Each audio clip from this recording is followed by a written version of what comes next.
एक चक्रानगरी में कुंती जी सहित एक ब्राह्मण के घर में पांचों पांडव विराजमान हैं। बकासुर का उद्धार भीमसेन के द्वारा हुआ, पूरी नगरी भय से रहित हो गई। इतने में एक ब्राह्मण देवता पधारे, चलने ही वाले थे पांडवजन वहां से, पर देखा जब ये ब्रह्म ऋषि पधारे हैं तो रुक गए। उस रात में वो कुछ भगवत चर्चा की और साथ में बताया महाराज पांचाल नरेश द्रुपद ने याज उपयाज नामक पुरोहित का वर्ण करके ऐसी यज्ञ की जिससे महावीर धृष्टद्युम्न और द्रौपदी जी का प्रादुर्भाव हुआ। धृष्टद्युम्न धनुष बाण तुणीर सहित कवच सहित यज्ञ कुंड से प्रकट हुए। ऐसे ही सर्वांग सुंदरी कृष्णा द्रौपदी जी का प्रादुर्भाव हुआ। वो ब्राह्मण सुना रहा है पांडवजनों को कि पांचाल नरेश द्रुपद जी के हृदय में था कि द्रौपदी के लायक अगर कोई वर है तो सव्यसाची अर्जुन ही है। पर जब उन्होंने सुना कि वारणावत में अग्नि के द्वारा उस महल में पांचों पांडव कुंती सहित पधार गए, उन्हें बड़ा शोक हुआ। वो बहुत दुखी बैठे थे कि द्रौपदी का पाणी ग्रहण करने के अधिकारी तो केवल पांडव ही हैं और वो पधार गए, अब क्या होगा। उनके जो आचार्य थे उन्होंने कहा कि जो धर्म से चलता है, सत्य बोलता है, उसका ऐसे मृत्यु नहीं होती। उस अग्नि महल में उनका जलकर मर जाना ये मुझे बिल्कुल विश्वास नहीं हो रहा, क्योंकि धर्मात्मा पुरुष की ऐसी मृत्यु नहीं होती। उनको यहां आना ही होगा। यदि आप स्वयंवर रचे और सर्वत्र ये सूचना पहुंचा दें कि द्रौपदी जी का स्वयंवर हो रहा है और जो स्वयंवर में लक्ष्य वेद कर देगा उसी को द्रौपदी जी वरमाला डालेंगी। अगर ऐसी सूचना फैल जाएगी, अगर पांडव जीवित है मेरा जैसा विश्वास कहता है, तो अवश्य पधारेंगे। वो ब्राह्मण पांडवों को ही कथा सुना रहा है। प्रातः काल हुआ, ब्राह्मण अपने मार्ग को गया तो कुंती जी ने जिस ब्राह्मण के घर में टिकी हुई थी उनसे अनुमति ली और अपने पांचों पुत्रों के साथ यात्रा प्रारंभ की। युधिष्ठिर आदि का मन जब द्रौपदी के स्वयंवर की बात सुनी, भगवत प्रेरणा से आकर्षित हो गया। कुंती जी से कहा कि मुझे विश्वास है कि स्वयंवर में अर्जुन ही लक्ष्य वेद करेंगे, द्रौपदी हमको ही प्राप्त होंगी, इसलिए हमें उत्साह हो रहा है। अब हम सीधे वहीं चलेंगे। सत्यवादी युधिष्ठिर का वचन कभी विनोद में भी मिथ्या नहीं हुआ। पुत्रों का मन देखकर कुंती जी बोली, हां तुम्हारी राय है तो हम सुखपूर्वक पांचाल देश की यात्रा करते हैं। हमने भी कभी नहीं देखा कैसा है पांचाल देश, पर सुना है बड़ा रमणीय है, चलते हैं। युधिष्ठिर ने कहा, मां आप हमारे वचनों पर विचार भी किया करें, अगर ठीक समझे तो हां बोला करें, क्योंकि हमारे हृदय में जो बात आती है मैं आपसे और आप अक्षरशः मान लेती हैं। कुंती ने कहा कि मुझे पूर्ण विश्वास है तुम्हारे हृदय में धर्म वास करता है। जिसके हृदय में धर्म वास करता है उसकी कोई भी सलाह, कोई भी बात दुखदाई या पाप युक्त नहीं होती है। इसलिए मैं हाँ कह देती हूं। धर्मात्मा पुरुष के वचनों पर विचार करने की आवश्यकता नहीं होती, बिना ही विचार करी शुभ जानी। इसलिए हम संत सदगुरुदेव के वचनों को यथावत जैसा बोले वैसा ही स्वीकार करते हैं। अपने मन का कोई भी विचार उस पर थोपते नहीं है। युधिष्ठिर जी, भीमसेन, अर्जुन जी, नकुल, सहदेव, कुंती जी के साथ जे ही वहां से आगे बढ़े कि भगवान व्यास देव जी प्रकट हो गए। पांडवों ने आगे बढ़कर के प्रणाम किया भगवान व्यास देव जी को। कुंती जी ने भी हाथ जोड़कर अभिवादन किया। भगवान व्यास देव जी ने कहा कि पहले की मैं एक तुम्हें घटना सुनाता हूं। एक तपोवन में ऋषि परिवार रहता था। तो उनके माता पिता अंतर्ध्यान हो गए तो कन्या ही बची, और वो बहुत सुंदर रूपवती थी। उसने अपने पति को प्राप्त करने के लिए कि मेरा पति इस विश्व में कौन होगा ये मुझे पता नहीं, पर मैं कहां खोजूं, इसलिए देवाधिदेव भगवान शंकर की उसने आराधना की। भारी तपस्या के द्वारा भगवान शंकर को प्रसन्न कर लिया। जब भगवान शंकर प्रकट हुए तो उसने बार बार यही कहा, मुझे पति चाहिए, मुझे अनुकूल पति चाहिए, मुझे महाबली पति चाहिए, मुझे धर्मात्मा पति चाहिए, मुझे सत्यवान पति। 5 बार भगवान शंकर ने कहा तथास्तु, ऐसा ही हो। तुमने 5 बार मांगा, इसलिए तुम्हें 5 पति प्राप्त होंगे। पर यह शरीर छोड़ करके तुम्हें जो नवीन शरीर मिलेगा उसमें 5 पति तुम्हें प्राप्त होंगे। तो हे कुंती और कुंती नंदन, वही देवी भगवान शंकर की जो आराधना करके 5 पतियों का वर प्राप्त किए, वही द्रुपद कन्या द्रौपदी के रूप में प्रकट हुई है। ये उत्तम बात तुम अपने मन में बैठा लो, इससे आगे प्रश्न नहीं आएगा। बस इतना कहकर भगवान व्यासदेव जी अंतर्धान हो गए।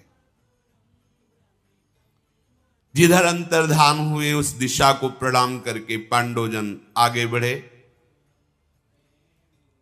वो पांचाल देश की तरफ यात्रा कर ही रहे थे कि सोमाश्रयायण नामक एक तीर्थ आया जो गंगा के पावन तट पर है। अर्जुन हाथ में मशाल लिए हुए थे। रात्रि का समय था। जे ही आगे बढ़े तो वहां गंधर्वराज अंगारपर्ण, जिसे चित्ररथ कहते हैं, वो अपनी अप्सराओं के साथ विहार कर रहा था। उसने जे ही मशाल लिए किसी को आते देखा तो पैरों की धमक से पहचान गया कोई महावीर है, क्योंकि जिसके चलने से पृथ्वी में धमक हो रही, कोई साधारण नहीं। उसने आगे बढ़ते हुए पांडवों को रोक दिया और आवेश में आकर कहा कि तुम्हें पता नहीं, रात्रि का समय मनुष्यों के लिए शुभ नहीं होता। ये गंधर्व, पिशाच, यक्ष, राक्षस इसमें विचरण करते हैं, और मेरे जैसा महाबली मायावी यदि सामने हो, फिर मशाल लेकर कोई बिना डरे आ जाए, ऐसा कैसे हो सकता है? ये रात्रि हमारी होती है, तुम मनुष्यों की नहीं। तुम्हें नहीं चलना चाहिए था रात्रि में। अगर तुम लोभवश यात्रा कर रहे हो तो मूर्खो, हम तुम्हें दंड देंगे, ऐसा गंधर्व ने कहा। अंगारपर्ण गंगा जी के जल से बाहर निकला, स्वाभिमानी और मायावी था ही। उसने कहा, जहां मैं उपस्थित होता हूं वहां बिना सर नवाए कोई राक्षस, यक्ष, देवता या मनुष्य नहीं आता जैसे तुम आ रहे हो, इसलिए मैं तुम्हें दंड दूंगा। अर्जुन ने कहा, कोई हमारा अपराध तो है नहीं। गंधर्व, ये सरिताओं में श्रेष्ठ भागीरथी गंगा है। यहां दिन में आए या रात में आए, संध्या में आए या दोपहर में आए, ये माँ है, सबको परम पावन करती हैं। कोई ऐसा विधान तो नहीं कि रात्रि के समय गंगा के समीप नहीं जाया जाता, ऐसा तो कहीं लिखा नहीं। रात रात भर बैठकर गंगा किनारे भजन करते हैं संत जन। तुम ऐसे कैसे बोल रहे हो? गंगा यमुना यदि इनके समीप बैठकर जैसे भजन है, साधन है, किया जाता है तो हजारों गुना बढ़ करके उसका लाभ प्राप्त होता है। ये गंगा तो मूर्तिमान ब्रह्म स्वरूप है, परम पवित्र है। तुम ऐसा कैसे निर्देश कर सकते हो कि आप मनुष्य रात्रि में नहीं आ सकते? ऐसा न हमने कभी ब्रह्म ऋषि से सुना है, न कभी शास्त्रों में पढ़ा है। तो तुम हमें रोक कैसे सकते हो? भागीरथी के पावन जल पर सबका अधिकार, क्योंकि वो मां है, तुम्हारा ही अधिकार तो नहीं है।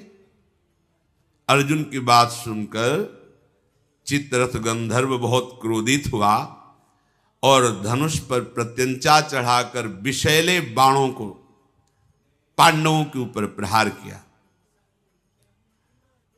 अर्जुन ने अपनी मशाल से ही उन बाणों को नष्ट कर दिया। अर्जुन ने कहा, गंधर्व, साधारण मनुष्यों पर तुम्हारा बल चलता होगा, जो अस्त्र विद्या के भारी विद्वान हैं वहां तुम्हारा बल या तुम्हारी घुड़की काम नहीं करेगी। मैं जानता हूं कि मनुष्यों से बहुत गुना बढ़कर के गंधर्व शक्तिशाली होते हैं, इसलिए मैं तुमसे साधारण वार्ता नहीं कर रहा हूं। बिना धनुष बाण के भी मैं अस्त्र संधान कर सकता हूं। देखो, तो जो आग्नेय अस्त्र भरद्वाज ऋषि से प्रकट हुए द्रोणाचार्य के पास था, वही अर्जुन के पास। अर्जुन ने चिंतन किया और आग्नेय अस्त्र का संधान कर दिया तो आग लग गई। उसकी जितनी सामग्री, रथ, ये सब भस्म। और स्वयं दौड़कर अर्जुन गए, उसके बाल पकड़ करके घसीटते हुए महाराज युधिष्ठिर के चरणों में डाल दिया। गंधर्व की पत्नी का नाम था कुंभीनशी। उसने जब देखा कि हमारे पति की तो अब तो मृत्यु ही हो जाएगी, महाराज युधिष्ठिर के चरणों में गिर पड़ी और कहा, हमारे पति की प्राण रक्षा की जाए, मैं आपसे भिक्षा मांगती हूं। अर्जुन बोले, गंधर्व, महाराज युधिष्ठिर के चरणों में जो भिक्षा मांगता है वो कभी विमुख नहीं होता, खाली नहीं जाता। जाओ, मैंने तुम्हें जीवन दान किया। पर तुम्हें यह ध्यान देना चाहिए कि हर मनुष्य का अपमान करना तुम्हारे लिए ठीक नहीं, क्योंकि सब एक समान नहीं होते हैं। गंधर्व ने कहा, मुझे परास्त कर दिया, आश्चर्य है। आज तक मैं कभी परास्त नहीं हुआ। मैं ऐसा जैसे परास्त हुआ तो मुझे ग्लानि है, मैं आज से अपना नाम छोड़ता हूं। मेरा नाम अंगारपर्ण है। अब मैं कभी अपना नाम लेकर के अपनी बात नहीं करूंगा। आज की पराजय मेरे जीवन की पराजय है, पर मुझे सुख इस बात का हो रहा है कि तुम्हें दिव्यास्त्रों का ज्ञान है। मनुष्य होते हुए क्या तुम मुझे मित्र बना सकते हो? जितनी गंधर्व माया है मैं सब तुम्हें दे दूंगा, बस केवल तुम एक बार कहो कि मैं तुम्हें मित्र स्वीकार करता हूं। दिव्यास्त्रों का तो मुझे परिचय नहीं जो तुम्हारे पास है। आज मेरा सब कुछ भस्म हो गया, इसलिए जो मेरा गुप्त नाम चित्ररथ था, अब मैं दग्धरथ हो गया हूं। अब चित्ररथ नहीं कहलाऊंगा। पर यदि तुम महात्मा होकर भी हमें मित्र मान लेते हो तो मेरा जीवन धारण करना हो सकता है, नहीं तो मैं इतना लज्जायुक्त हो गया हूं। तुम मनुष्य हो, मुझे परास्त कर दिया। अर्जुन ने कहा, जो महाराज धर्मराज युधिष्ठिर की शरण में आ गया उसकी हर कामना पूर्ण होती। मैं तुम्हें मित्र स्वीकार करता हूं। गांधर्व ने कहा, एक विद्या हमारे पास है जिसका नाम है चाक्षुषी। ये विद्या ऐसी है कि जो भी देखना चाहोगे सूक्ष्म से सूक्ष्म, वो तुम्हें विशाल करके दिखाई देगी। कहीं भी किसी भी बात को देखना चाहो, किसी भी लोक की बात को, ये चाक्षुषी विद्या है जहां तुम ध्यान करोगे वो विशाल रूप से तुम्हारे सामने दिखाई देगी। तीनों लोकों में कोई भी वस्तु कहीं भी हो तुम अपनी आंख के सामने देखोगे। इस विद्या का प्रभाव है। 6 महीने एक पैर केवल खड़ा रहकर तपस्या के द्वारा गुरु आराधना करके मैंने ये विद्या प्राप्त की थी। इस विद्या के बल से हम सब कुछ देख लेते हैं, कौन आ रहा है, कितना प्रभावशाली है, क्या उसके मन में चल रहा है, आदि आदि। और मैं आपको अपने गंधर्व लोक के ऐसे 100 घोड़े भेंट करता हूं जो पृथ्वी में कभी समानता कर ही नहीं सकते घोड़े। ये आकाश मार्ग से चलने वाले, ये छोटा बड़ा पतला सूक्ष्म महान रूप धारण करने वाले, जिस समय जैसी आवश्यकता होती है। ये जल में भी थल की तरह चलते हैं, वायु में भी चलते हैं, आकाशगामी भी हैं। जिस समय जैसी आवश्यकता हो वैसी गति धारण कर लेते हैं। अर्जुन ने कहा मैं किसी का दान स्वीकार नहीं करता। तुम बड़ी प्रसन्नता प्रकट करके जो कह रहे हो मैं दान स्वीकार नहीं करता, मैं वीर हूं, जबरदस्ती छीनता हूं क्षत्रिय धर्म के अनुसार। ये तुम्हारा दान धर्म हम स्वीकार नहीं करते। गंधर्व ने कहा दान धर्म नहीं, तुमने जीवन दान दिया है, हमें दान दिया है जीवन दान। अब जो कुछ भी हमारा है वो सब कुछ आपका है, आप स्वीकार कीजिए। यदि आपको ऐसा लगता है कि ये दान है तो आपसे एक प्रार्थना है, जिस अस्त्र का संधान करके आपने मुझे तापित किया उस आग्नेय अस्त्र की मुझे शिक्षा दे दीजिए, बराबर हो जाएगा। हम पूरी गंधर्व विद्या, चाक्षुषी विद्या और ऐसे दिव्य घोड़े आपको दे रहे हैं, आप आग्नेय अस्त्र की शिक्षा मुझे दे दीजिए। अर्जुन ने कहा तो ठीक है, ये सब अपने पास रखो, जब आवश्यकता होगी तब हम ले लेंगे। आग्नेयास्त्र की शिक्षा मैं तुम्हें देता हूं।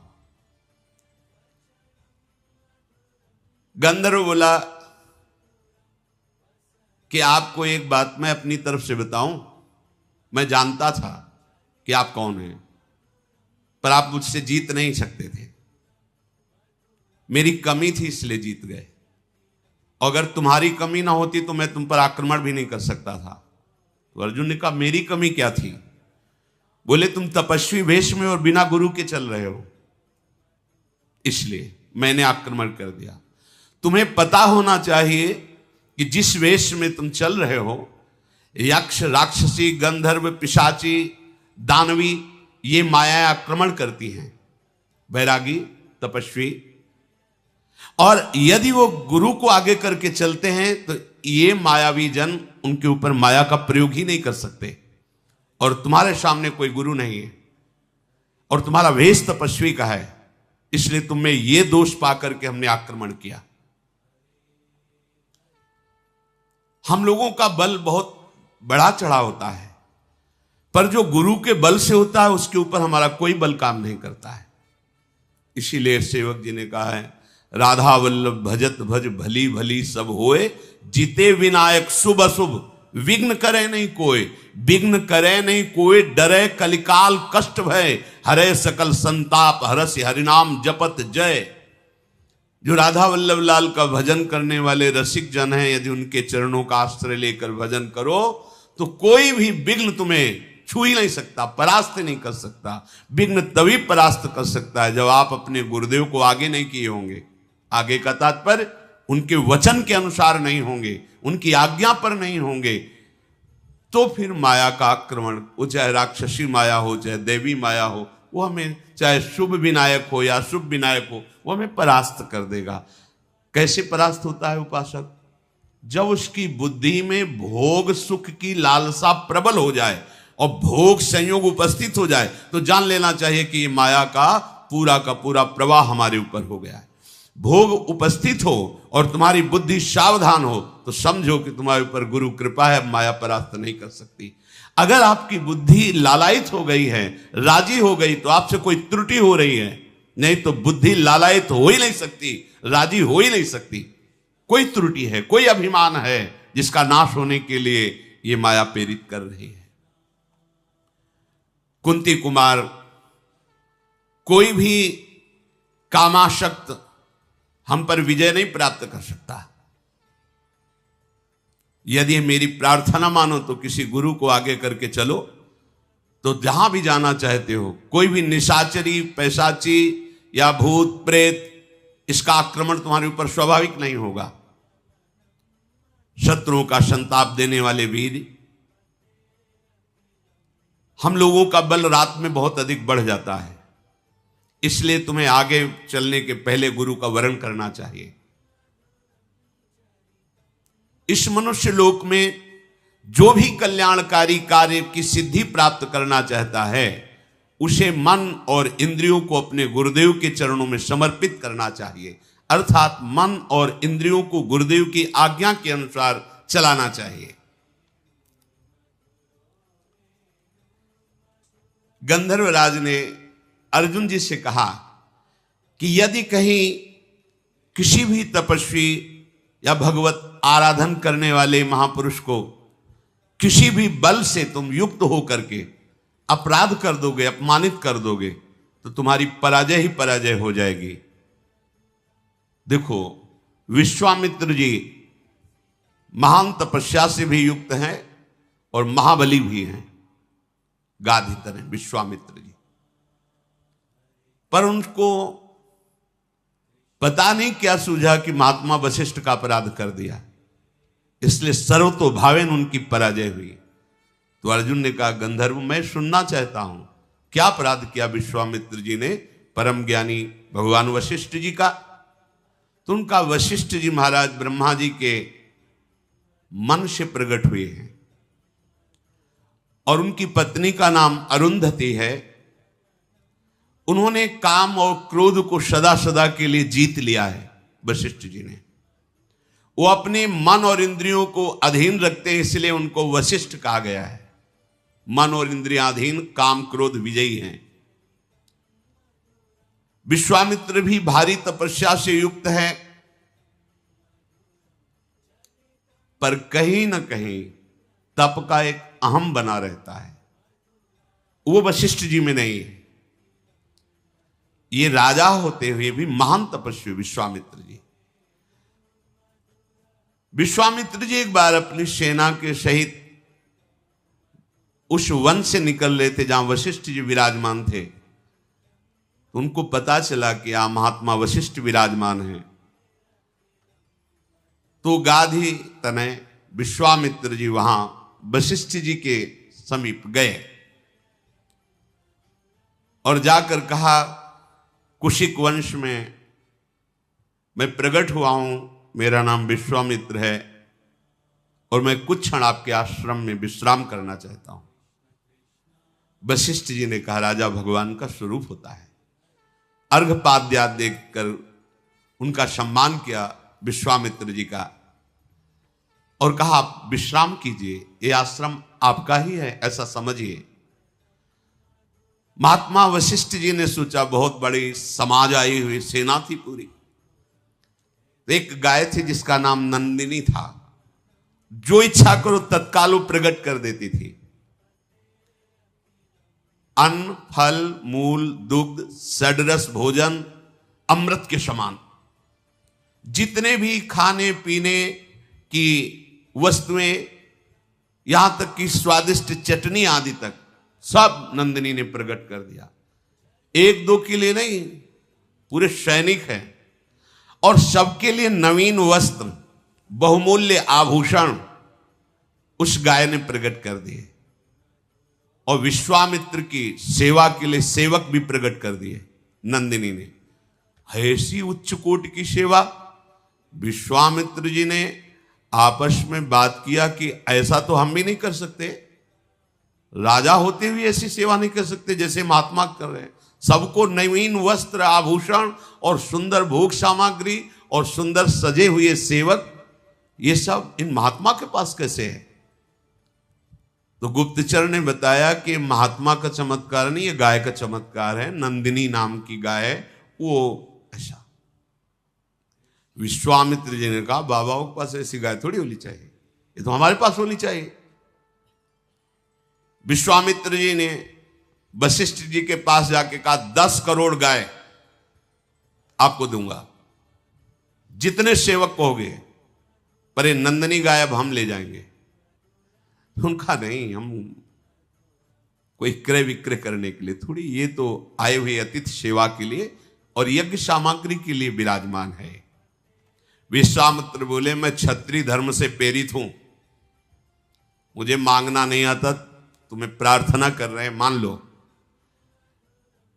तुम तपस्वी ब्राह्मण हो, मैं तुम्हारा अपमान नहीं करना चाहता, सीधे गाय दे दो, यह है क्षत्रिय धर्म।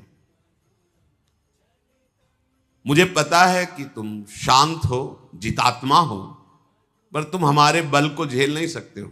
वशिष्ठ जी से कहा, मैं महापराक्रमी दिव्यास्त्र का ज्ञाता हूं और राजा हूं, इसलिए आदेश करता हूं, ये गाय दे दो।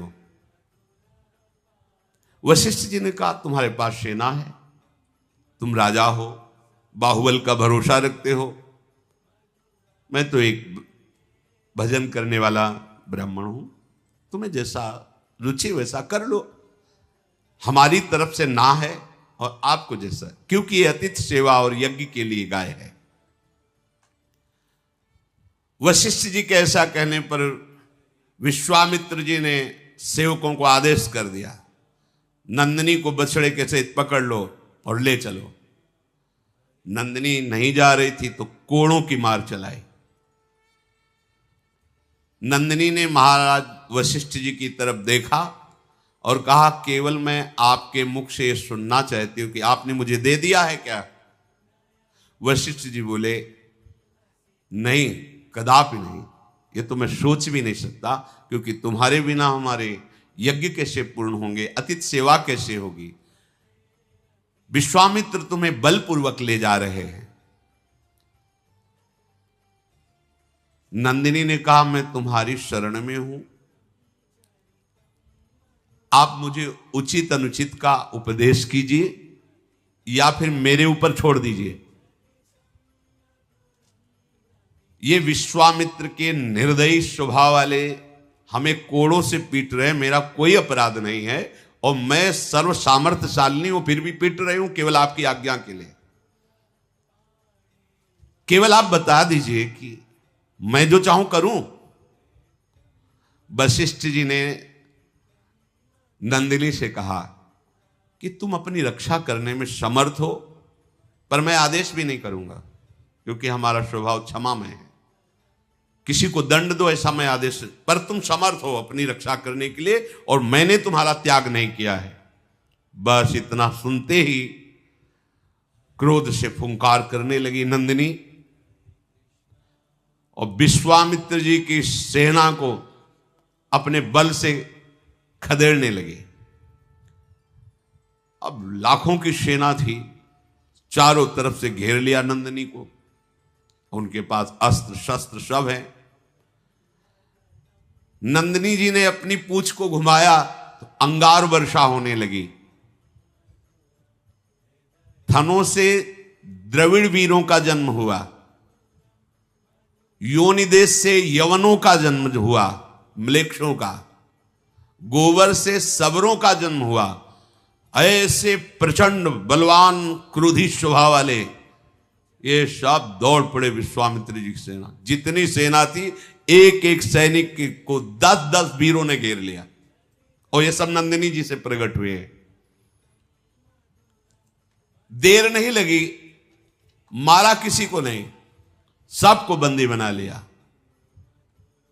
विश्वामित्र जी देखे कि एक सैनिक को 10 सैनिकों ने बंदी बना रखा है। विश्वामित्र का एक सैनिक और नंदिनी के 10 सैनिक, प्राण किसी के नहीं लिए। बहुत गुस्सा है कि महात्मा इतना बढ़ा चढ़ा है, इसकी गाय में इतनी सामर्थ्य, अब तुम नहीं बच सकते।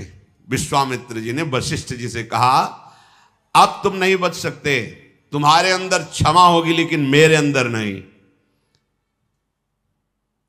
वशिष्ठ जी शांत भाव से खड़े हैं। 3 योजन तक पीट पीट करके विश्वामित्र जी की सेना को बाहर खदेड़ करके वहां बंदी बना ली। 3 योजन तक पिटाई की। वशिष्ठ जी बोले, महाराज गाधिनंदन, तुम परास्त हो चुके हो, जाओ, ये नंदिनी का परिकर वापस हो जाएगा, तुम जाओ। विश्वामित्र जी ने कहा, तुमने मुझे साधारण राजा समझ रखा है। एक बांस की छड़ी लिए हुए वशिष्ठ जी खड़े थे। विश्वामित्र ने तत्काल आंख बंद की और आग्नेय अस्त्र का संधान किया वशिष्ठ जी पर। बस वशिष्ठ जी ऐसे बांस की छड़ी ऐसे कर देते, आग्नेय अस्त्र शांत। वरुणास्त्र, इंद्रास्त्र, याम्यास्त्र, वायुवास्त्र, सब अस्त्रों का प्रयोग कर लिया। बस वो एक छड़ी लेकर ऐसे कर देते, उनके अस्त्र बेकार हो जाते। सारे अस्त्र, दिव्यास्त्र सब निष्फल। विश्वामित्र जी ने कहा, विश्वामित्र छत्र भावान निर्विण्णो वाक्यमब्रवीत दिग्बलम क्षत्रि बलम ब्रह्म तेजो बलम बलम। धिक्कार है हमारे बल को। आज हमने देखा बल तो इन ब्रह्म ऋषियों में है। एक बांस की छड़ी ऐसे कर दी, सब दिव्यास्त्र बेकार। विश्वामित्र जी से फिर वशिष्ठ जी ने कहा, आप जाओ, आराम से जाओ, तुम बलहीन हो चुके हो, अपनी सेना ले जाओ और फिर किसी ऋषि का अपराध न करना। पर इनके मन को शांति नहीं। भारी तपस्या के द्वारा मैं दंड दूंगा ही वशिष्ठ को। अगर ये ब्रह्म बल से युक्त है तो ऐसी तपस्या करूंगा कि ब्रह्म ऋषि बनूंगा, फिर इनको दंड दूंगा। अभिमान का नाश होना बहुत कठिन होता है। भारी तपस्या की, तपस्या करते यदि किसी से द्वेष है तो सफल नहीं होती। सिद्धांत है, विचार के इनके वंश का विनाश कर देंगे। ओ क्रोध बड़ा विचित्र होता है। वशिष्ठ जी के बड़े पुत्र शक्ति जी वो आ रहे थे, सकरा मार्ग था, तो एक राजा कलमसपाद जी वहां से जा रहे थे। शक्ति मुनि ने कहा कि मार्ग छोटा है, आप हट जाइए, क्योंकि जब ऋषि पधारते हैं तो राजा को भी मार्ग देना होता है। उसने कहा, आपको शायद पूरा ज्ञान नहीं है क्या? राजा भगवान का स्वरूप होता है, जब पधारता है तो ऋषि भी पाद्यर्घ्य देकर उसको मार्ग देते हैं। ये बात हो ही रही थी कि विश्वामित्र जी ने देखा और एक राक्षस को मंत्र के द्वारा राजा पे आविष्ट कर दिया। शक्ति महाराज को खा गया वो राजा। 100 पुत्र विश्वामित्र जी ने महाराज वशिष्ठ के राक्षस आवेश करा करके खवा दिए। भारी तपस्या में संलग्न। एक दिन रहा नहीं गया, सोचे आज तो जाकर वशिष्ठ जी को हम जैसे भी होगा मारेंगे। जब वहां गए तो अरुंधति जी कह रही थी, देखो भगवान कितनी सुंदर चांदनी फैली हुई। वशिष्ठ जी ने कहा, हाँ, महातपस्वी ब्रह्म ऋषि विश्वामित्र के जैसे तप प्रकाशित हो रहा है वैसे ये चांदनी प्रकाश। हार गए विश्वामित्र। मैंने 100 पुत्र मारा फिर भी क्रोध नहीं, और मेरी बात मेरी बड़ाई कर रहे। गए साष्टांग चरणों में लेट गए, बोले आप जैसा क्षमावान और आप जैसा महात्मा मैंने देखा नहीं। आज से हमारा क्रोध शांत होता है, मैं सदैव आपके चरणों का आश्रय। ये गंधर्व ने कहा, कोई कितना भी बलवान हो, यदि गुरुजनों का महापुरुषों का अपराध कर दे तो वो परास्त ही होता है। इसलिए हमारी प्रार्थना है कि आप किसी भी ऋषि को गुरु रूप में वरण कर लें। तो उन्होंने कहा, आप संकेत कीजिए, यहां कौन ऐसा है जिसको मैं गुरु रूप में वरण कर लूं जो हमारे अनुरूप हो। गंधर्व बोला, ये सामने उत्कच तीर्थ है, इसमें धौम्य मुनि तपस्या कर रहे हैं, आप जाकर उनको गुरु रूप में वरण कीजिए। अर्जुन ने बहुत अच्छा कह के गंधर्व को आग्नेयास्त्र की शिक्षा दी और वहां उत्कोचक तीर्थ में जाकर धौम्य मुनि को प्रणाम किया और अपनी बात निवेदन की। तो उन्होंने कहा, मैं तो तुम्हारा इंतजार ही कर रहा था, मुझे पता था तुम आओगे और मुझे गुरु रूप में वरण करोगे। मेरा सौभाग्य है कि तुम पांडवों का मैं, कोई शिष्य ऐसे होते हैं जिनको देखकर गुरु को भी इस बात की शीतलता होती कि हमें सौभाग्य है जो आज्ञा पालन करने वाला शिष्य प्राप्त हुआ है। अब उनको गुरु रूप में स्वीकार करके आगे बढ़े। जैसे आगे चलते जाते तो मंत्रों के उच्चारण द्वारा जल छिड़कते जाते। कोई भी विघ्न, कोई भी बाधा पांडवों को स्पर्श न कर सके। नरश्रेष्ठ पांचों भाई पांडव द्रौपदी के लिए पांचाल देश में प्रवेश किया। अब वहां सोचा कि अगर मैं राज्य के अंदर प्रवेश करता हूं तो कहीं कोई जानकारी न कर ले कि इतने महाबली कौन हो सकते हैं। तो उस गांव में एक किनारे कुम्हार का घर था गांव के बाहर। उसके पास गए और कहा मुझे कुछ दिन के लिए यहां रख लीजिए।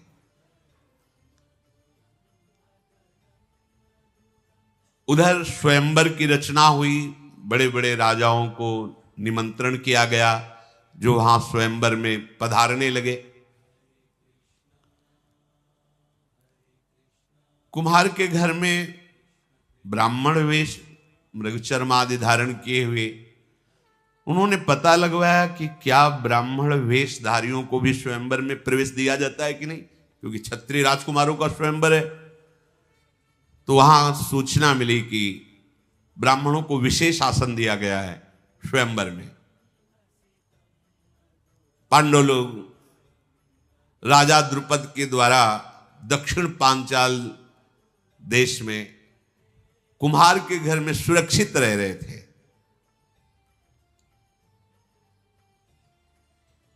एक गुप्तचर को भेजा और कहा स्वयंवर की क्या दशा है। उसने आके बताया कि ऐसा लक्ष्य भेद रखा गया है कि सिर्फ अर्जुन ही भेद सकते हैं, दूसरा नहीं। उनको पता नहीं कि पांडव ये हैं। महाराज द्रुपद की आंतरिक इच्छा थी कि द्रौपदी का वर केवल अर्जुन हो सकता है। तो उन्होंने एक ऐसा कृत्रिम लक्ष्य रखा है कि एक छोटा सा छिद्र यंत्र के आसपास पटा हुआ है और उस छिद्र के ऊपर मछली जो निरंतर घूम रही, उस छिद्र से 5 बाण घूमती हुई मछली के आंख में मारना है। उस छिद्र से, जैसे कहीं कहीं छोटी छोटी कथाओं में कि वो नीचे से तेल पर आकृति देख के, महाभारत ग्रंथ में ऐसा नहीं। ग्रंथ में है कि एक ऐसे सपाट ऊपर आकाश की तरफ और उसमें एक छिद्र, और उस छिद्र के ऊपर मछली ऐसी घूम रही है और उस छिद्र से घूमती हुई मछली की आंख में 5 बाण मारने। 5 बाण ही रखे, जो बराबर 5 बाणों को संधान करके मार देगा, द्रौपदी उसी के गले पे जयमाला डालेंगी। द्रौपदी की ऐसी घोषणा है। पांडव निश्चिंत हुए, गए और ब्राह्मणों के बीच में बैठ गए। महाराज द्रुपद की घोषणा सुनाने के लिए धृष्टद्युम्न ने कहा, हमारे महाराज की घोषणा है, जो वीर इस धनुष पर प्रत्यंचा चढ़ाकर 5 बाणों से इस छेद के ऊपर जो मछली है उसकी आंख में लक्ष्य वेद कर दे, वही हमारी बहन को प्राप्त कर सकता है। जब घोषणा हो गई तो बड़े बड़े ऋषि मुनि ब्राह्मण सब जय हो स्वस्ति वाचन करने लगे। बड़े बड़े नरपति आए हुए थे, सब अपने अपने वस्त्र संभालने लगे, कमर कस करके वहां पहुंचे। मानो ऐसे जैसे ज्वार भाटा आ गया हो समुद्र में, ऐसे राजाओं की भीड़ थी। जनपद की प्रजा भी देख रही थी। राजकुमारी द्रौपदी जयमाला लिए हुए स्वयंवर में पधारी। ऐसा स्वरूप, श्याम वर्ण, कमल नयनी, देखते ही सब बस अब हम ही लक्ष्य वेद कर ले। पूरा समाज बैठा हुआ है, एक एक राजा उठता है तो कोई कोई धनुष खींच कर उसमें प्रत्यंचा चढ़ाता है। ऐसा झटका लगता है कि मुंह भरा नीचे गिर जाता है, अपने कपड़े संभालता है, चुपचाप बैठ जाता है जाके। दुर्योधन दुर्विशह दुर्मुख दुष्प्रदर्शन विविंशति, विकर्ण, कर्ण, दुशासन, ये सब बड़े बड़े कौरवजन भी अपनी, इधर भगवान श्री कृष्ण बलराम ये भी आए हुए थे। भूमंडल के विख्यात विख्यात जितने वीर हैं, शल्याद, सब, जरासंध, सब आए हुए थे। वे सब क्रम से उठने लगे, जैसे जो ज्यादा सम्माननीय वो पहले जाए। लक्ष्य वेधने का दृढ़ संकल्प करके, पर भगवान श्री कृष्ण ने जितने यदुवंशी वीर आए थे सबको इशारे से कहा कोई नहीं उठेगा, चुपचाप। तो जितने द्वारिकापुरी की तरफ से आए हुए थे सब कोई नहीं उठा। बलराम जी ने कहा ऐसा क्यों तुम कह रहे हो? तो उनका वो देखो मृग चर्म पहने हो 5 बैठे ना, वही पांडव है, और ये वेद अर्जुन के लिए है। अच्छा ये अर्जुन है? हमने तो सुना था कि उसमें अग्नि महल में बस नहीं, वो देखो 5 बैठे। बलराम जी को बड़ी प्रसन्नता हुई। केवल भगवान ने बलराम जी को संबोधन किया। अब उस समय कोई कोई तो धनुष की प्रत्यंचा चढ़ाने को बस होते कि वो बस बंधने वाली, ऐसा झटका लगता गिर जाते, किसी के बाजू टूट जाती, किसी के माथा टूट जाता, इतना कठोर धनुष रखा गया था, दूसरा चढ़ा ही न पावे। द्रौपदी की आशा लिए हुए जाके बैठ जाते, प्रत्यंचा ही नहीं चढ़ा पाए बड़े बड़े वीर। राजाओं की अवस्था ऐसी देखकर दुर्योधन भी पहुंचा, पर उसके घुटने फूटे, प्रत्यंचा तो चढ़ा नहीं पाया। दुर्योधन को ऐसा देखकर कर्ण को सहन नहीं हुआ, भुजा ठोकता हुआ पहुंचा, धनुष उठाया, प्रत्यंचा चढ़ाई और बाण में हाथ, 5 बाणों को ऐसे उठा के लक्ष्य की तरफ देख रहा था। द्रौपदी जी ने कहा कौन है ये? तो जो घोषणा करने वाले थे उनका सूत पुत्र कर्ण बोले किसी भी तरह तेरे को स्वीकार नहीं कर सकती, रख धनुष बाण, नीचे उतर। आकाश की तरफ देखता हुआ कर्ण नीचे उतरा। क्या कर सकता है? कैसे कहे कि मैं सूत पुत्र नहीं हूं? जीवन भर अपमान सहना पड़ा कर्ण को, जीवन। महाबली महादानी है। द्रौपदी ने उच्च स्वर से कहा ये मेरा वरण करने का कैसे अधिकारी हो सकता है? हटाओ इसको सभा से। इतना बड़ा। तभी उसने अंदर गांठ बांध ली थी कि इस प्रश्न का उत्तर एक बार हम तुम्हें जरूर देंगे। यही से महाभारत का बीज पड़ गया। अब जितने वीर थे सब अपना अपना बल लगा करके, जरासंध भी हार गया, प्रत्यंचा नहीं चढ़ा पाया। कर्ण ने प्रत्यंचा चढ़ा नहीं थी। शायद प्रयास के लिए छूट मिलती तो हो सकता लक्ष्यवेद भी करते, पर आगे अवसर ही नहीं मिला। शत्रुओं को संताप देने वाले धृतराष्ट्र पुत्र सब निराश बैठे थे। अब बड़े बड़े प्रभावशाली राजा जो देवताओं के समान बलवान थे वो भी सब हाथ पे हाथ मिसते रह गए। जब सब राजा अपना मुंह नीचा करके बैठ गए तो युधिष्ठिर जी ने अर्जुन से कहा उठ चल। इंद्र के समान तेजस्वी विशाल बाहु, अजान बाहु, और इनका भी वर्ण श्याम वर्ण है, कमल नयन। जे ही अर्जुन ब्राह्मणों की सभा में खड़े हुए, ब्राह्मण लोगों ने मंत्रोच्चारण शुरू कर दिया। हाँ भाई हमारा पक्ष है। मृगचर्म हिला हिला करके मंत्रोच्चारण करते, अवश्य विजयी होगा तू, अवश्य विजय है ब्राह्मण, तू अवश्य विजयी होगा। सब जितने बड़े बड़े राजा थे सब सर झुका के कि क्षत्रिय बल के द्वारा स्वयंवर की पूर्ति होती कि आज ब्राह्मण बल विजय प्राप्त करेगा।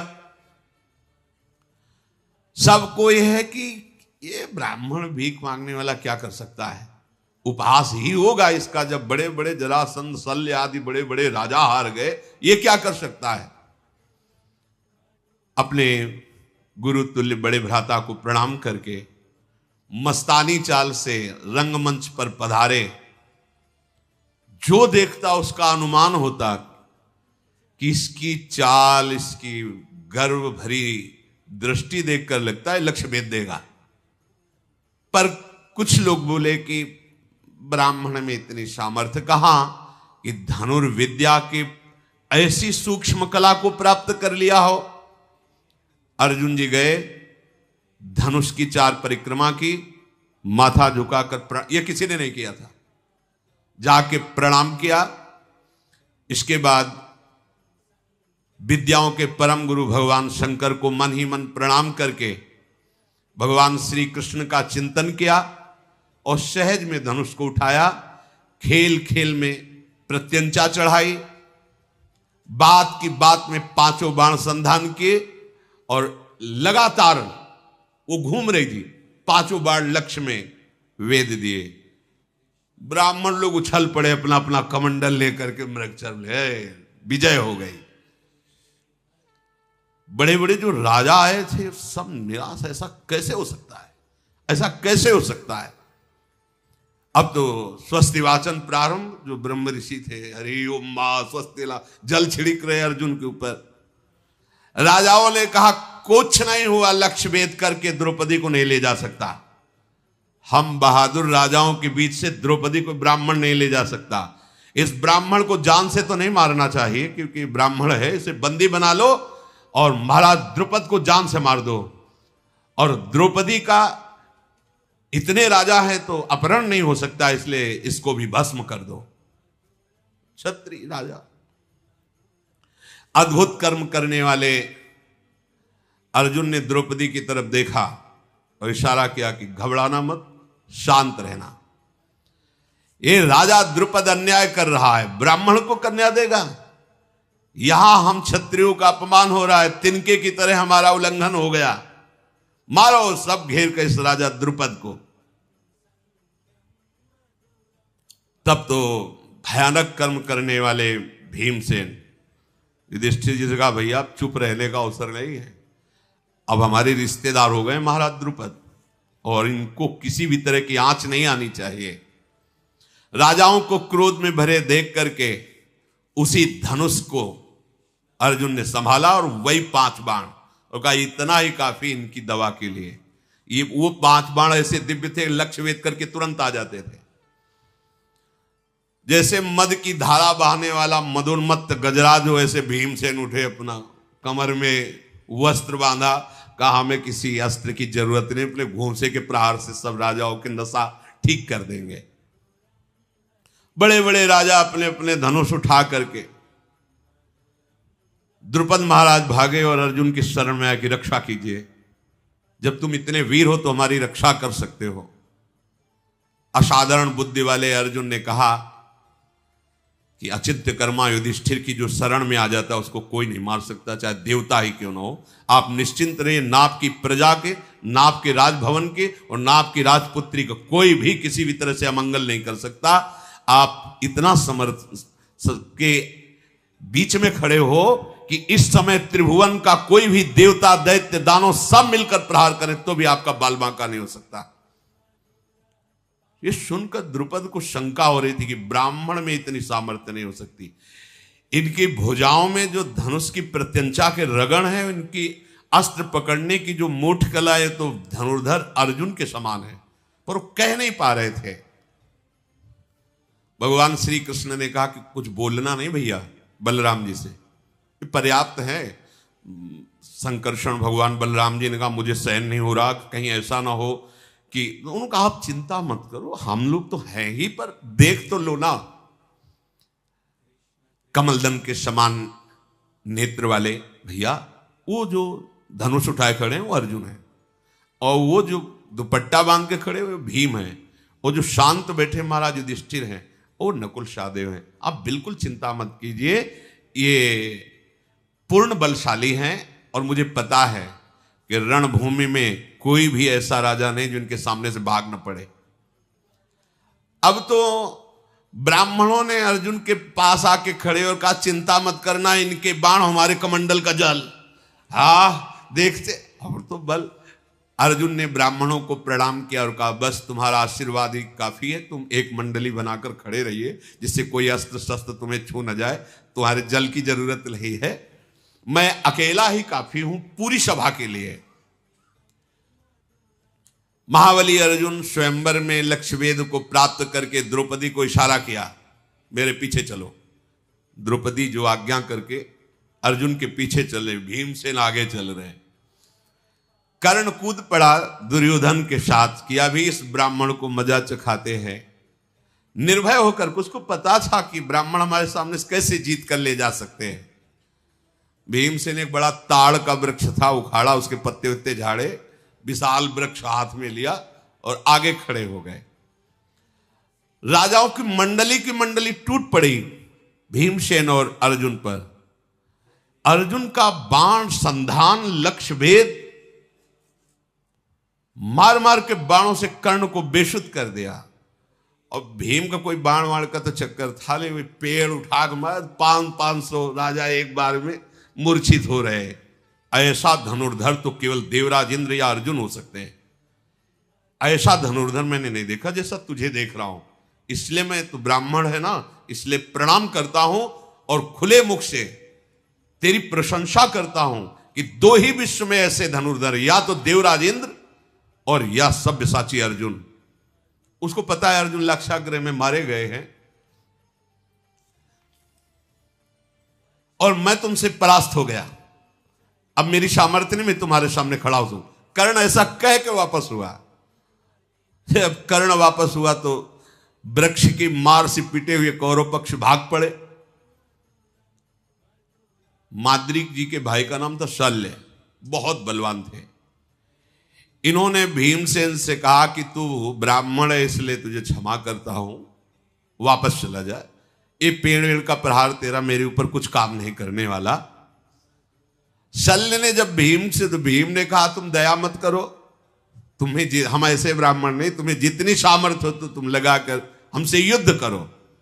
जैसे दो महागजराज भिड़ गए हों ऐसे भीम और शल्य का युद्ध होने लगा। भीम ने आश्चर्यपूर्वक एक घटना घटी, शल्य को उठाया, पृथ्वी पर बड़ी जोर से पटक दिया। शल्य युद्ध का विचार ही छोड़ के भाग पड़े।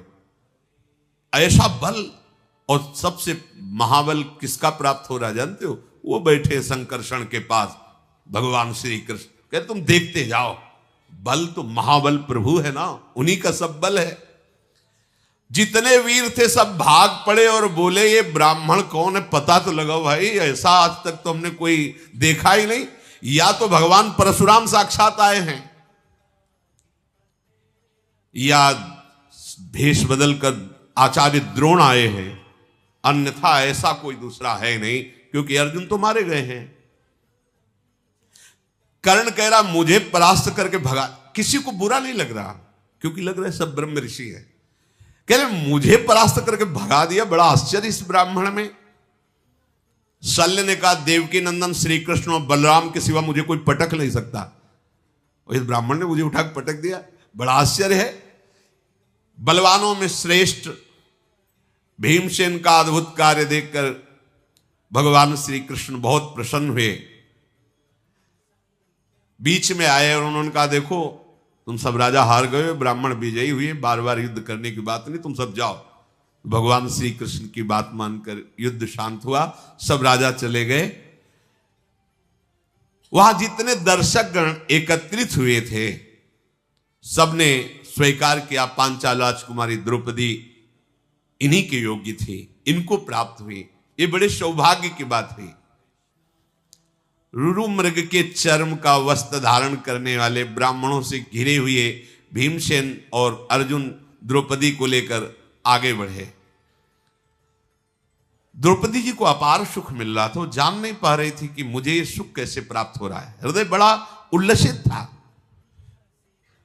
इधर माता कुंती बड़ी चिंतित थी कि आज भिक्षा को गए, अभी तक वापस नहीं आए, संध्या काल हो गई।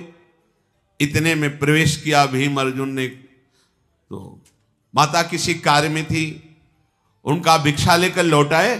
बोले हाँ मां मैं ले आया हूं, तो बोले पांचों बांट लो। कुंती देवी ने जब ये बात कही कि पांचों बांट लो, तो युधिष्ठिर जी ने कहा मां देख तो लेती, क्या बांटने की बात आपने कह दी। ये स्वयंवर में जीतकर द्रौपदी को लाए हैं। कुंती जी ने कहा कभी भूल से भी मेरे मुख से अधर्म वाली बात नहीं निकली, कभी मेरे मुख से अनुचित बात नहीं निकल सकती, भ्रम से भी। क्या मेरे मुख से अधर्म की बात निकल गई? ऐसा कैसे हो सकता है? बेटा, ये द्रुपद कन्या कोई वस्तु तो है नहीं कि 5 में विभाजित कर दी जाए। ये मैंने लगता है भूल से उत्तर दे दिया, तो मुझे क्या करना चाहिए? प्रायश्चित करना चाहिए। युधिष्ठिर, क्या मेरी बात संशययुक्त है? क्या मेरी बात मिथ्या है, भ्रमयुक्त है? क्या मुझे ऐसा बोलने से अपराध लगेगा? युधिष्ठिर जी बड़े धर्मात्मा और बुद्धिमान थे। उन्होंने कहा कि माता, मैं आपको आश्वासन देता हूं, आपके मुख से जो बात निकली वो धर्मयुक्त है। अर्जुन ने द्रौपदी को जीता है और वो तुम्हें चरणों में समर्पित कर दिया, तुमने 5 को दे दिया। इसलिए तुम ऐसा ना सोचो कि तुमसे कोई अपराध बन गया या कोई मिथ्या वचन। अर्जुन बोले, नरेंद्र, अधर्म का भागी मुझे मत बनाइए। सबसे पहले आपका ब्याह होगा, फिर क्रम से। द्रौपदी आश्चर्यचकित हो रही कि जीता एक ने ब्याह 5 के साथ, ये क्या हो रहा है? पांडवजन मन ही मन विचार करें कि कोई प्रमाण देने वाला मिल जाए कि हम लोगों का ये कार्य धर्मयुक्त है कि नहीं। कोई महर्षि, कोई ब्रह्म ऋषि इसका प्रमाण दें। ऐसा सोच ही रहे थे कि भगवान श्री कृष्णचंद्र जो और बलराम जो वहां गुप्त रूप से पधारे कुम्हार के घर में।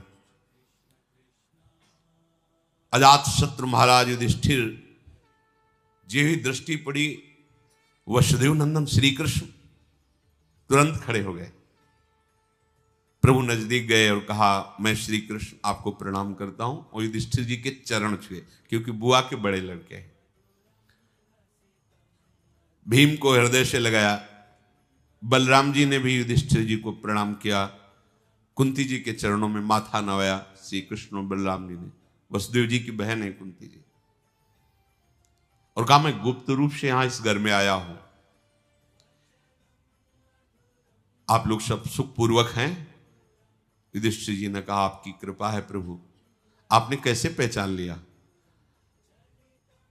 भगवान ने कहा कि मेरा नाम वासुदेव है, मैं तुम्हें पहचान नहीं पाऊंगा। वासुदेव का तात्पर्य होता है वासना वासुदेवस्य वासितम भुवनत्रयम् सर्वभूत निवासोस्मि वासुदेव नमोस्तुते। अर्थात मेरे से सब प्रकट हुआ, मेरे में ही सब रह रहा है, और मैं जानूंगा नहीं। भगवान ने इतना कहा कि तुम ये जानो कि मेरा नाम वासुदेव है, और हंस दिया। ऐसा कौन अद्भुत कर्मा है जिसको मैं जानता ना हूं?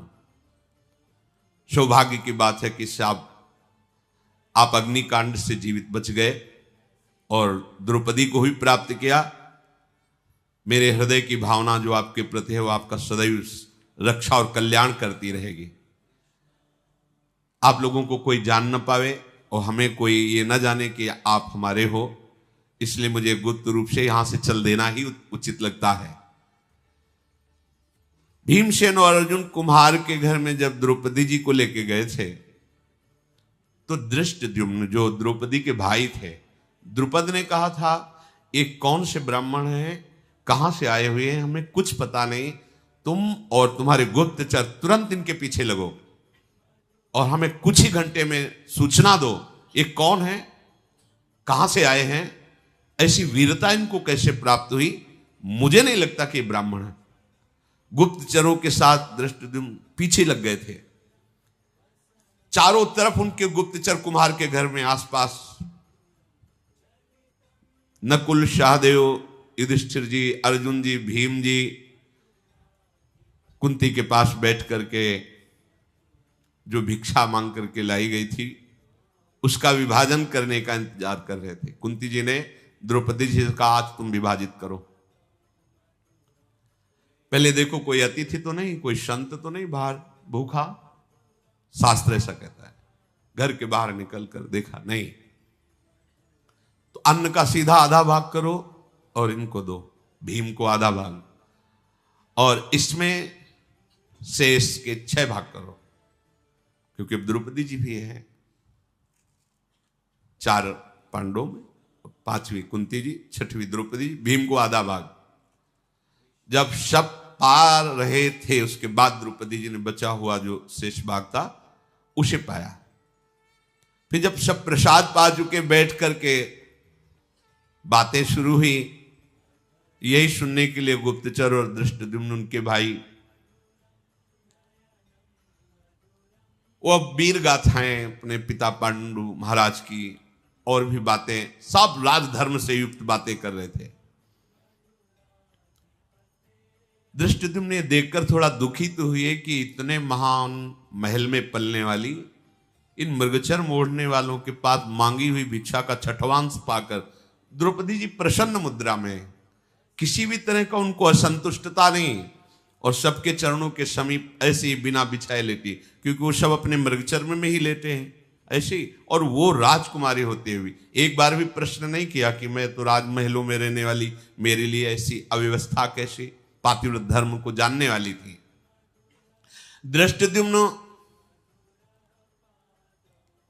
तुरंत जाकर के द्रुपद को सूचना दी, महाराज हमारे गुप्तचरों द्वारा और हमारे द्वारा जो परीक्षण हुआ उस 100% वो ब्राह्मण नहीं है। उनकी वार्ता, उनकी चेष्टा, उनकी संगोष्ठी ये बताती है कि कोई महावीर है। द्रुपद राज ने तुरंत एक दूत को भेजा और कहा, जाओ उनको कहो कि महल में तुम्हारा द्रौपदी के साथ स्वागत करने के लिए हम व्याकुल हैं, आप आइए और यहां प्रसाद पाइए। मेरी पुत्री कृष्णा को भी यहां लाइए। राजा द्रुपद के कहने पर तत्काल कुंती सहित 5 पांडव महल की तरफ चले। परीक्षा के लिए उन्होंने महल में प्रवेश करते समय कुछ ग्रंथ रखवाए, कुछ युद्ध की सामग्रियां रखवाई, कुछ अन्न के विभाग करके रखवाए, बहुत सी, और स्वयं खड़े होकर देख रहे थे। जब पांडवजन वहां से निकले तो दृष्टि पड़ी, भीम भयंकर गदा उठा के देखता, अर्जुन धनुष पर प्रत्यंचा चढ़ाते हैं, नकुल सहदेव तलवार को मुठ पकड़ के भाला लेकर, युधिष्ठिर देख किसी और तरफ नहीं देखा, सीधे गए।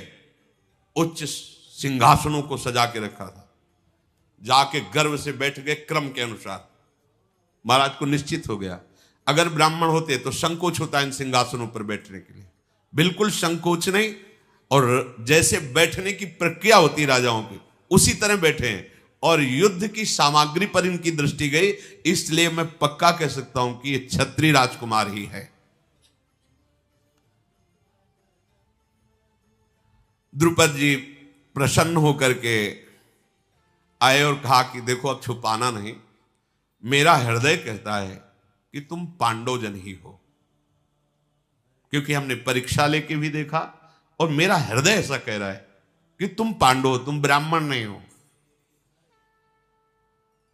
क्या आप कृपा करके अपना परिचय दे सकते हो जिससे मेरा संशय छूट जाए? महाराज द्रुपद के ऐसा कहने पर महाराज युधिष्ठिर ने कहा, पांचाल राज नरेश, ये तुम्हारी कन्या जिसको प्राप्त होना चाहिए उसी को प्राप्त है। अर्जुन ने विजय प्राप्त की, मेरा नाम युधिष्ठिर, यह महाबलशाली भीम, ये नकुल सहदेव और ये पूज्य माता मेरी कुंती है। अपार सुख मिला महाराज द्रुपद को कि जो मेरा मनोयोग था भगवान ने उसे पूर्ण किया। नहीं तो मैं परेशान हो रहा था कि ऐसा कैसे हो सकता है कि कोई इतना प्रवीण ब्राह्मण होकर के ऐसे युधिष्ठिर ने कहा फिर भी महाराज आपको हमने बता दिया, पर आपको प्रश्न करने का अधिकार नहीं था, क्योंकि आपने वहां कोई जात पक्ष नहीं लिखाया था, आपने केवल लक्ष्य भेद शर्त रखी थी, वैसे आपका पूछने का अधिकार नहीं था, क्योंकि लक्ष्य वेद करके ही द्रौपदी को प्राप्त किया, कोई आपसे दान नहीं लिया, आपसे प्रार्थना नहीं की, पर आपने प्रेम पूर्वक पूछा इसलिए उत्तर दे दिया।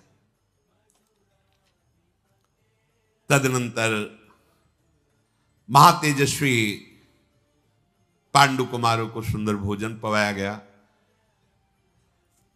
युधिष्ठिर जी ने कहा कि आगे की अब बात आप क्या सोचे हुए हैं द्रुपद जी से। द्रुपद जी ने कहा कि आप 5 में से कोई एक द्रौपदी का वर्ण कर सकता है, क्योंकि अर्जुन जी ने जीता है, चाहे अर्जुन, चाहे आप, चाहे भीम, नकुल या सहदेव, कोई एक राजकुमार हमारी पुत्री से, हम ब्राह्मणों को बुला के रखा है, हम पाणी ग्रहण संस्कार धर्मयुक्त कर देंगे। युधिष्ठिर जी ने कहा आपने सुना नहीं हमारी बात क्या? मेरी माता ने आदेश किया 5 के साथ ब्याह होगा,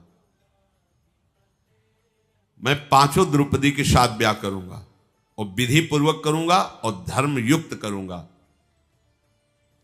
द्रौपदी हम 5 की पटरानी बनेगी। द्रुपद बोले ये कौन सी भाषा आप बोल रहे हैं? बहुत सी रानियां एक राजा की होती है ये तो प्रमाण, लेकिन एक रानी के बहुत से पति होते हैं, ऐसा तो कभी हमने कहीं धर्म में नहीं सुना, शास्त्रों में नहीं सुना। तुम धर्म के ज्ञाता हो, पवित्र बुद्धि रखते हो, तुम लोक और वेद के विरुद्ध ये अधर्म की बात कैसे बोल दी? युधिष्ठिर जी ने कहा धर्म का स्वरूप बड़ा सूक्ष्म है, आपको पूरा ज्ञान नहीं है। पूर्व काल में प्रचेतागण 10 और उनकी पत्नी 1, आपको पता है, जिसमें हमारे पूर्वज गए हैं उस मार्ग का अनुसरण करना अधर्म नहीं कहा जा सकता। राजन ये भी धर्म है। द्रुपद बोले कुंती नंदन मेरी तो बुद्धि काम नहीं कर रही। कुंती देवी और राजकुमार धृष्टद्युम्न आप सब विचार करके कहो क्या ये बात ठीक है? तदनंतर सब बैठकर विचार कर रहे हैं। धृष्टद्युम्न ने कहा कि मेरी भी बात समझ में नहीं आई। बड़े भाई की पत्नी छोटे भाई के लिए मां के समान है, छोटे भाई की पत्नी बड़े भाई के लिए पुत्री के समान पूजनी अनुज बधू। फिर आप ऐसा कैसे कर सकते हैं? कैसे धर्म की रक्षा कर पाएंगे आप?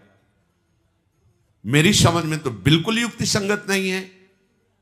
छोटे भाई की स्त्री के साथ बड़ा भाई कैसे समागम, बड़े भाई की जो पत्नी उसके साथ छोटा भाई कैसे समागम कर सकता है? मेरे लिए समझ में तो सूक्ष्म से सूक्ष्म बात ही अधर्म है। युधिष्ठिर जी ने कहा मेरी वाणी कभी असत्य नहीं बोलती, मेरी बुद्धि स्वप्न में भी अधर्म को स्वीकार नहीं करती, और मेरा मन इस बात में राजी है, इसलिए परम धर्म है। धर्मात्माओं में श्रेष्ठ जटिला नाम की गौतम गोत्र की कन्या 7 ब्रह्म ऋषियों से विवाह किया था। कंडमुनि की पुत्री वार्क्षी ने तपस्या से पवित्र अंतःकरण वाले 10 प्रचेताओं को पति रूप में वर्ण किया था, 10 के साथ एक पुत्री। तो धर्मज्ञ गुरुजनों के द्वारा बताया गया धर्म संज्ञक मार्ग ये भी है, इसमें कोई दोष नहीं। सब गुरुओं में श्रेष्ठ मेरी माता कुंती मेरी प्रथम गुरु हैं, और वो महान भक्त भी हैं। उन्होंने आदेश किया 5 बांट करके बराबर, अब यही धर्म हमारे लिए है। हमारी माता का कहा हुआ वचन कभी मिथ्या नहीं हो सकता। ये सब बात चल ही रही थी कि इतने में भगवान व्यास देव जी पधारे। सब आनंद से मुकर उनका अर्घपाद्य आदि से पूजन किया, बैठाव का प्रभु। द्रुपद जी ने कहा कि ये समस्या है। भगवान व्यासदेव जी ने कहा ये जो महाराज युधिष्ठिर बोल रहे हैं ये धर्म है, ऐसा विधान है। द्रुपद, तुमसे हम एकांत में बात करना चाहते हैं। हाथ पकड़ा भगवान व्यासदेव जी ने, द्रुपद को एकांत में ले गए और कहा तुम सब हमारी प्रतीक्षा करो।